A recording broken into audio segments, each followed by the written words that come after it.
Hi viewers, welcome to our channel Learn to Speak.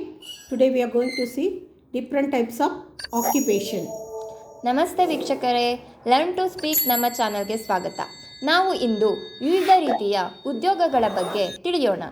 Radiologist, ವಿಕಿರಣ ಶಾಸ್ತ್ರಜ್ಞ, pharmacist, ಔಷಧಿಕಾರ, lab technician, ಪ್ರಯೋಗಾಲಯ ತಂತ್ರಜ್ಞ, caregiver, ಆರೈಕೆದಾರ, physiotherapist, ಭೌತ ಚಿಕಿತ್ಸಕ, dietitians, ಆಹಾರ ತಜ್ಞರು, sweepers, ಗುಡಿಸುವವರು, ward, ಪಹರೆ ಕಾಯುವವನು, surgeon, ಶಸ್ತ್ರಚಿಕಿತ್ಸಾ ಪರಿಣಿತ, blacksmith, ಕಮ್ಮಾರ, potter, ಕುಂಬಾರ, weaver, ನೇಕಾರ, mason, ಗಾರೆ ಕೆಲಸದವನು, tanner, ಚರ್ಮಕಾರ, farrier, ಲಾಳಗಾರ, gunsmith, ಬಂದೂಕುದಾರಿ, engraver, ಕೆತ್ತನೆಗಾರ, wheelwright, ಚಕ್ರಕಾರ, taxidermist, ಚರ್ಮ ಪ್ರಸಾದಕ, cobbler, ಚಮ್ಮಾರ.